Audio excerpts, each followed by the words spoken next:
Hi, everybody, and a very pleasant Friday evening to you, wherever you may be. Live from Murkison Gym, it's Merch Madness, Jordan. We got ourselves the GSAC Tournament semifinals here, as it's the Firestorm out of Arizona Christian taking on the home team, the number 1 seed, Westmont Warriors. How are we feeling tonight, Jordan?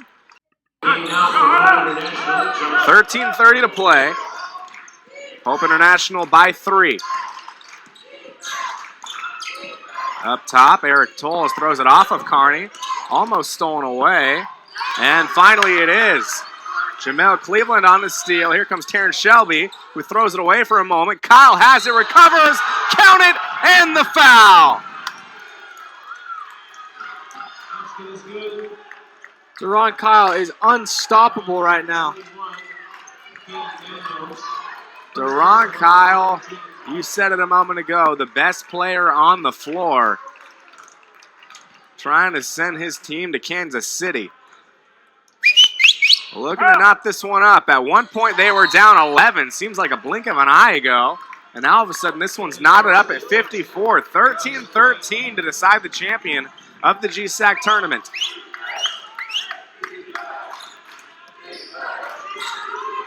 We mentioned before this, ACU is more of a first-half team, but right now they are coming out alive in this second half, and they're making Hope work for this lead. Hope does go inside to Josh Powell-Davis. He does what he does, and he puts it up and in, just like we were saying, Brady. Those are a little bit of flashbacks to the beginning of the first half when Powell-Davis was working ACU down low with an easy layup and gets himself right back to that right there.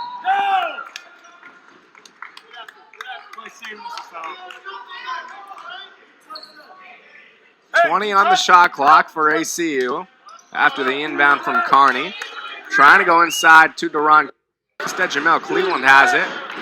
Now up top to Burge. 15 on the shot clock. Shelby, the three-point shooter, also in. Has a little room. Instead, dishes inside. Inside to Jamel Cleveland. That's too easy off the assist by Shelby Jr. Tied up again.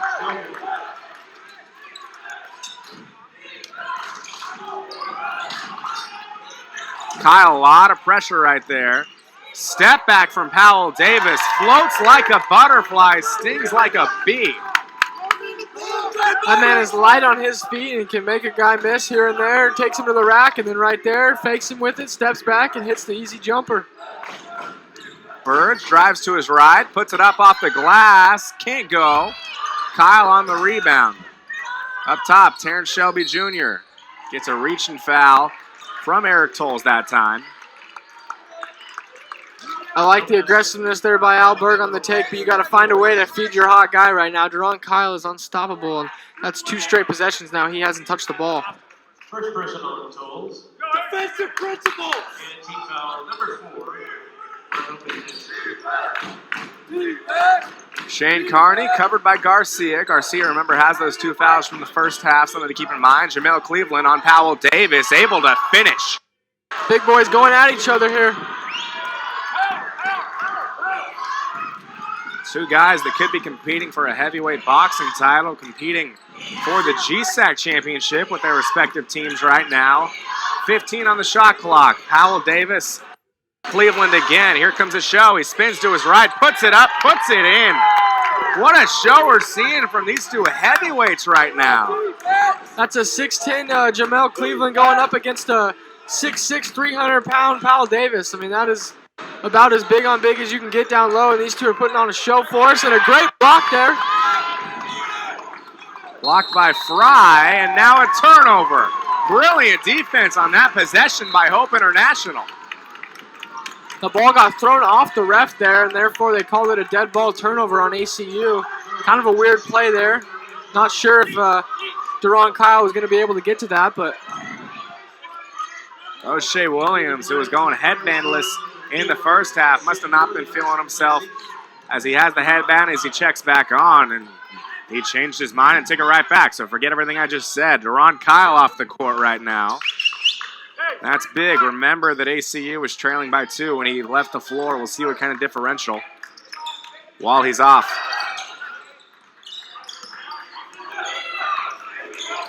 Hunter to his right, now to Fry. Fry to the corner, Josh Powell-Davis, and that one is unable to be held on to. by Ebe Gerlach off the bench. Hope's buckets not coming as easy as they were in the first half. ACU really bearing down defensively, making them work for it, and seeing a little bit of uncharacteristic offense there by Hope. Inside, Burge goes up, no foul, gets his own rebound for the moment, and then it goes to Ebe Gerlach, able to get it. Now Hunter on the fast break. Inside, Josh Powell Davis.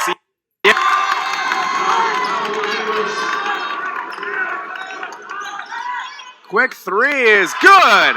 Out of the hands of Al Burge. These two teams just keep going at it right now. Almost no stoppage in play. Purely playing in the fast break, it seems like at times. Inside to Garcia. Off the glass, no good. And that'll be a foul in favor of ACU. Called on Michael Fry. That's one Garcia's definitely going to want back there. Had the wide open layup. Didn't really need to jump up for the lob. Kind of just brought it. Needs to bring it down and go up with that there. But nonetheless, Trying ACU. to be a little too cute with that one on the finish. And now Powell Davis comes off the court. Yeah, interesting note there. But Powell Davis off the floor and Deron Kyle off the floor. Both the team's best offensive players tonight. Both going to get a break here with 10 to play in a 1-point game. 10:02 on the clock. 3-2. Garcia stays put, and Reed pops one up. Left center field. Drifting over is Muratori to make the catch, and there's one down. And that'll bring in the captain, Isaiah Leach. Now batting for Westmont, number 21, right fielder, Isaiah Leach. Now, Isaiah Leach was an absolute fan favorite last year, having an absolute turnaround from 2018 in which he hit 188. Last year hit 269, obviously not the prettiest average in the world, but one of the, if not the most clutch player in all of the GSAC last season, hitting walk-off home runs, big moments late. And with a brand new stance this season, the first pitch he sees is a breaking ball that stays high and in, 1-0. Leach trying to get a little more pop, standing a little more tall this season. Not as hunched over as before. Asked him if you try to pull the ball, maybe open his hips a little bit more, and he says, why would you, with the short porch out there in right center? That's where his natural power is. He said he's not going to fight that. And on the 1-0, he sprays one down the right field line, pretty deep going back. It's off the wall. Here comes Garcia, rounding third, headed home like he's late for chapel, and he's out of skips. 1-0 Westmont. Just like that.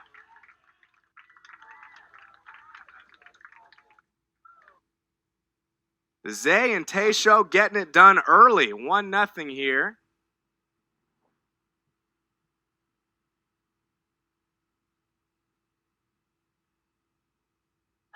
So that'll bring in Vandermolen. Vandermolen spending much of the year. First baseman, number 35, Travis Vandermolen.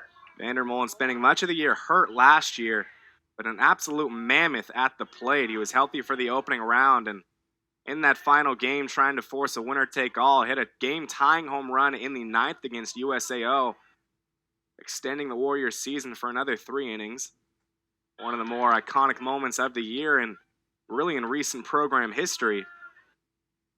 And with him at the heart of the lineup healthy, with Drew Baird at the back of the lineup as well, and Isaiah Leach looking healthy and ready to go. A lethal middle of the order for Westmont, trying to fill the shoes of Bryce Morrison and Luke Coffey. Vandermolen trying to get the Warriors up one more with Leach out on second. Here he takes a fastball, 1-1.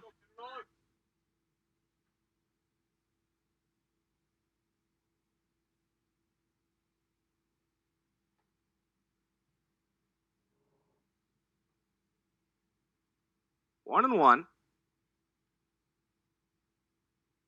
Leach off second. Kringen at the set. Vandermolen sitting on a breaking ball, hitting it foul into the parking lot.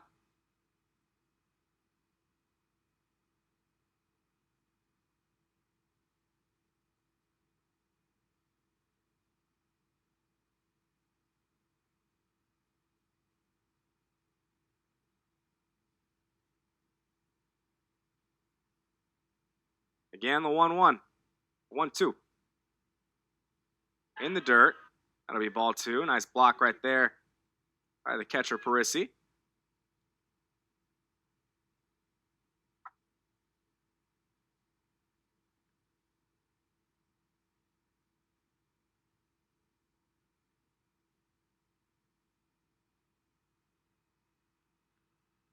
Perez awaits on deck. Right now, Vandermolen on a 2-2 pitch.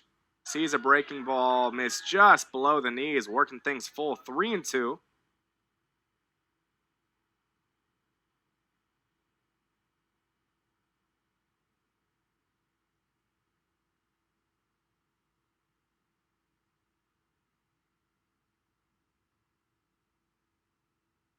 On the payoff pitch to Travis Vandermolen. He takes a healthy hack at one, fouling a fastball. Back again towards the lot.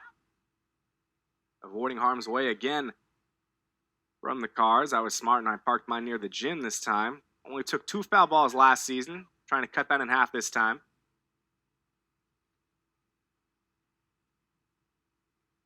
Vandermolen again trying to drive in Leach here. 1-0 Westmont on the RBI double by Isaiah a moment ago, bringing in Garcia. Just one down. Travis trying to widen that lead for the Warriors early. Again, the 3-2. He pulls one to right field. Back at the wall. How about that? 2-run shot, Travis Vandermolen.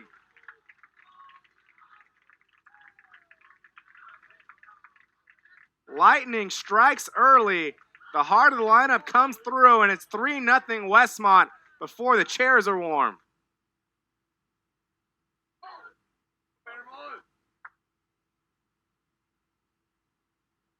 Now batting for Westmont, the designated hitter, number 12, Devin Perez.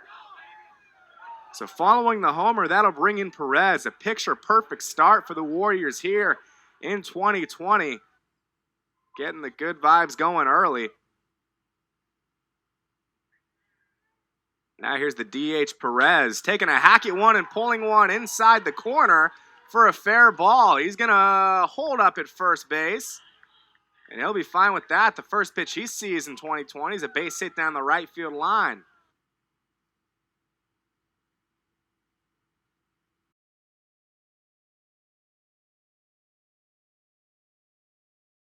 Because I dreamed about being a broadcaster probably from the moment I was about 14 on, and I didn't even realize it.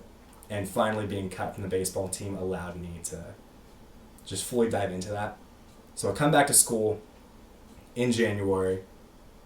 I get signed on for opening day with John Kleinberg, and we work the games together. I do color the first game, play-by-play the second.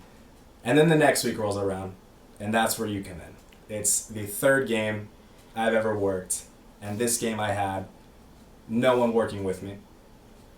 So I'm by myself, I'm doing play-by-play, and in the most humble way, it was the most comfortable and most just safe I felt with myself in years. And we're down 6-4 in the bottom of the ninth inning.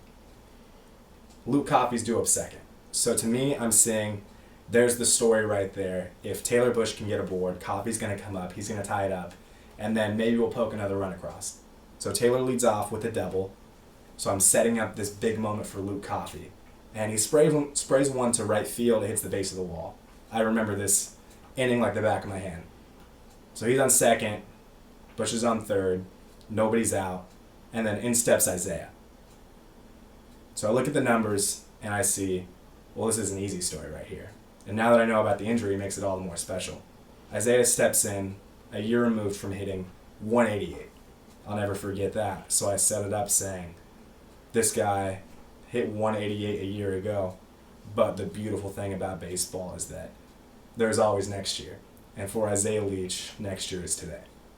First pitch, he tries to throw you breaking ball inside, hangs it.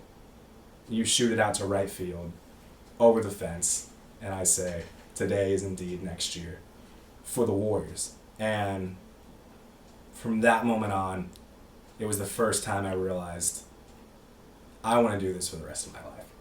And no matter how far I go with this, maybe I just broadcast here at Westmont, maybe I go on and I'm the voice of the Seattle Mariners, who knows.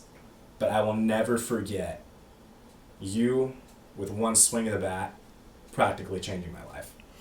Because here I am now, a season later, a podcast called Next Year, and that's inspired by the realization that I feel like God gave me in that moment was I didn't feel like I was supposed to say today is indeed next year for Isaiah Leach. I felt like it was for the Warriors in general and myself included, because I felt like it was the next year and the someday that I had waited for my entire life. And I think why I'm so happy to have you on episode 2 so early is just the theme of baseball and how much bigger it is than life. Like a guy I have never had a conversation with in that point. And before tonight, never talking about anything besides, oh, how are we going to beat these guys this weekend? And you simply hitting a home run, it changed me. And I guess I'm rambling a bit here, but how can you not be romantic about baseball and sports, and whether that's, you know, a guy throwing a ball to a young fan, or the first time you see a walk-off home run in person, it's special, and it wakes something up in your soul, and I don't get how you don't fall in love with it.